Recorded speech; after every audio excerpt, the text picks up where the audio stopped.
Hostinger îți oferă 30 de mesaje AI pe lună. Wix nu îți percepe nimic pentru construire. Am cumpărat cele 30. Și tot nu o să spun că Hostinger câștigă. Wix include AI-ul în fiecare plan, inclusiv cel gratuit. Propriul lor centru de ajutor spune că discuțiile cu Aria nu consumă credite. Nimic limitat, nimic de epuizat. Ăsta e un avantaj real și o să-l simți. E un lucru pe care Horizons îl face și nu poți să-l apăr, iar Wix face același lucru, în plus. Ajungem și acolo. Am construit pe ambele. Hai să numărăm ce nu numără nimeni. 3 lucruri, apoi vă las. 1. Cât costă 12 luni pe ambele platforme, inclusiv suma care apare doar după ce ți se termină creditele. Nici o companie nu afișează asta pe pagina de prețuri. Există o linie pe cardul planului Horizons care decide dacă anul tău costă $151 sau aproape $500. Majoritatea oamenilor o trec cu vederea. 2-3 lucruri pe care Wix le face mai bine decât Horizons, de la tipul cu link de Hostinger. 3. Costul de ieșire. Dacă alegi greșit, cât costă să ieși? Ăsta e numărul care contează, nu prețul lunar. Ambele linkuri de mai jos sunt linkuri de afiliat. Sunt plătit oricum, dar câștig mai mult dacă alegi Hostinger. De aceea sunt pe cale să petrec 2 minute spunându-vă ce e în neregulă cu Hostinger.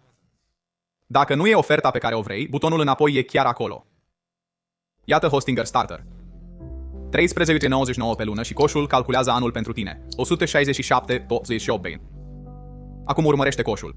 Ăsta e primul an complet. Planul, găzduirea, domeniul și căsuțele poștale într-un singur număr. Codul, lista de verificare se aplică peste prețul redus. Se cumulează. Uite cum se cumulează. Totalul ajunge la 151,09 pentru 12 luni. Un rând sincer înainte să continuăm. Se reînnoiește la 13,99. Deci anul 2 e 168 $, fără cupon. Wix Lite e 17 pe lună. 12 luni din asta înseamnă 204 $. Și Lite nu poate procesa plăți. Ăsta e propriul lor tabel comparativ, nu al meu. Deci dacă cineva cumpără ceva de la tine, punctul tău real de start e Core. $29 pe lună, 348 de ani. 151 față de 204 sau față de 348 dacă vinzi. Trebuie să spun asta cu voce tare. Planurile Horizons sunt limitate. 70 de mesaje pe lună. Wix nu are nicio limită. Un an mai ieftin care rămâne fără credite nu e mai ieftin. Să vedem exact ce îți cumpără un singur prompt. Prețuri verificate pe 16 august. Ambele companii schimbă promoțiile constant. Verificați înainte să cumpărați. Linkurile sunt mai jos. Nu dați click încă. Cel mai important moment al acestui video nu a venit. Gata cu paginile de prețuri. Același job, ambele sunt constructoare. Horizons te întreabă ce vrei și îți dă un site funcțional. Extrem de rapid. Al meu a venit cu un blog, un formular de contact și o captură de e-mail conectată la o bază de date. Arată așa și funcționează. E un tabel real cu rânduri reale, nu o poză. Apoi începi să schimbi lucruri. Și asta e partea pe care nimeni nu o pune într-o comparație. Tooltip-ul propriu al Hostinger de pe cardul planului. Fiecare mesaj trimis costă un credit. Nu fiecare build, fiecare mesaj. Uitați ce mi-a adus de fapt un credit. O singură propoziție prin care îi ceream să corecteze un link de YouTube. A actualizat un fișier. Gata, un credit întreg consumat. Și propriul lor panou de sfaturi îți recomandă să limitezi fiecare mesaj la o singură modificare. Sfat bun. Dar și contorul care rulează. 70 pe lună, la planul pe care l-am cumpărat. Wix durează mai mult până la primul draft. Apoi muți lucrurile și nimic din asta nu e contorizat. Nu există un contor pe partea Wix. Deci nu am un număr de pus lângă cel de la Hostinger. Și dacă vă gândiți că Wix a câștigat, mai așteptați vreo 90 de secunde. 3 lucruri pe care Wix le face mai bine. Am zis că o să spun. Iată-le. 1. Design. Chiar pagina lor de start susține că au 2000 de șabloane. Biblioteca ajunge la 249 de pagini cu ele. Iată biblioteca Horizons la aceeași viteză. Se termină și ultimul card e Hostinger cerându-ți să descrii unul în schimb. Ceea ce costă credite. 2. Wix nu contorizează ceea ce face efectiv. Construiești, modifici, îi ceri să încerce din nou. Nimic din astea nu consumă un credit. Nu e generozitate din partea mea. Asta e comparația. 3. Piața de aplicații. Rezervări, abonamente, orice adaugi mai târziu, construit de alții. Pentru 230 de milioane de utilizatori, Wix, numărul care îi ține pe dezvoltatori activi. Horizons vrea să le creezi și pe acestea prin prompturi. Dacă libertatea de design și AI nelimitat sunt ce cumperi, Wix merită banii. Nu e un premiu de consolare. De asta plătesc oamenii.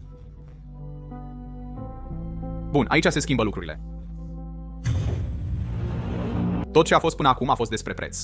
Prețul e partea ușoară, restul e despre partea costisitoare, adică ce se întâmplă când vrei să te răzgândești. 2 lucruri promise sunt încă acolo. Rândul de pe cardul de plan și lucrul pe care am zis că nu-l pot apăra. Amândouă sunt în această parte. Acesta e rândul. E pe cardul de plan, cu litere mai mici decât prețul și aproape nimeni nu face împărțirea. Explorer înseamnă 30 de credite pe lună. Sunt 30 de zile într-o lună. Asta înseamnă un mesaj pe zi. Și un mesaj nu înseamnă o funcție. Un mesaj înseamnă o încercare pentru o funcție. Tocmai ai văzut un credit folosit pe un hyperlink. Am un link de afiliat pentru acest produs și pun acel număr pe ecran oricum, pentru că l-ai găsit în ziua a patra și prefer să-l găsești aici. Acum, cum gestionezi asta? Explorer este o versiune de probă și nici măcar nu include un domeniu. Chiar cardul lor spune asta. Dacă construiești ceva serios, starter este minimul. 70 de mesaje și poți reîncărca când rămâi fără, lucru pe care Explorer nu îl poate face. Există și un nivel gratuit cu 5 credite. 5.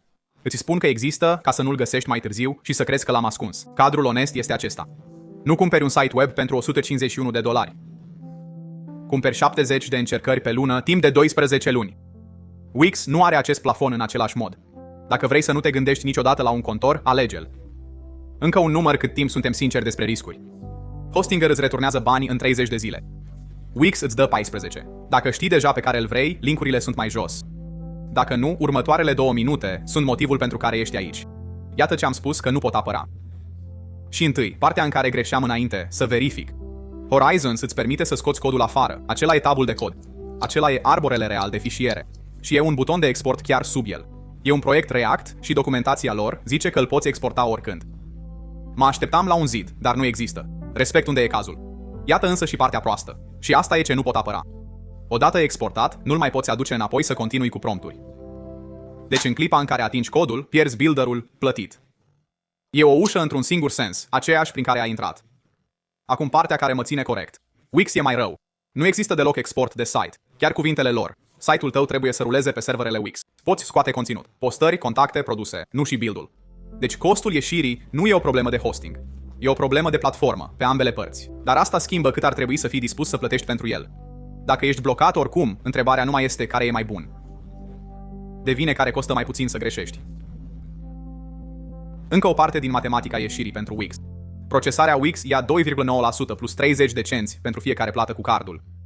La un magazin cu $3.000 pe lună, asta înseamnă cel puțin $90. Pe lângă cei $29 pe care îi plătești deja pentru Core. Și tabelul lor de comparație adaugă încă una. O taxă de 4% pe planurile de prețuri la Core. Niciuna dintre ele nu e ascunsă. Ambele sunt publicate. Aproape nimeni nu le menționează în comparații.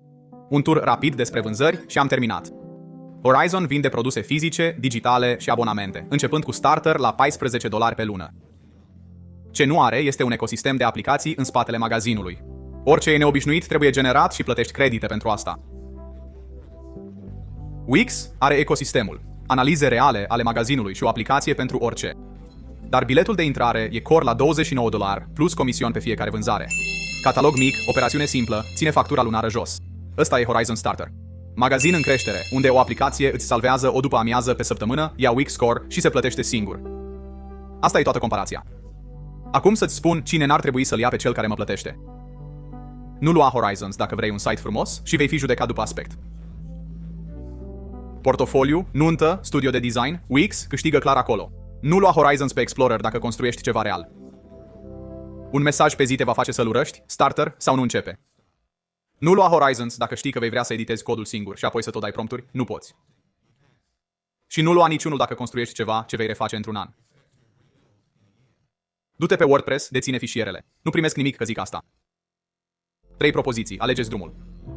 Dacă îți construiești propriile proiecte și vrei să menții factura anuală mică, Horizons, varianta Starter, nu Explorer. Primul link mai jos. Introduc codul, lista de verificare la checkout și această parte contează. Acel câmp apare doar la checkout. Nu poate fi adăugat ulterior, nu există niciun tichet de suport care să rezolve asta mai târziu. O singură șansă. Dacă construiești un singur site, trebuie să arate ca și cum l-a făcut un designer și nu vrei să te gândești niciodată la un contor.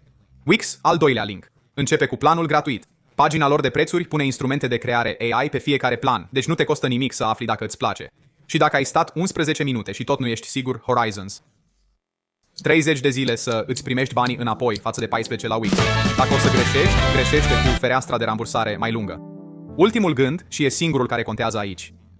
Niciunul dintre acestea nu e un produs prost. Unul îți vinde un text, celălalt îți vinde o pânză. Marketingul de ambele părți muncește din greu să ascundă ce cumperi de fapt. Un an de prompturi sau un an de pixeli. Aceasta e alegerea reală. Știi care dintre ele ești, știai de acum vreo 6 minute.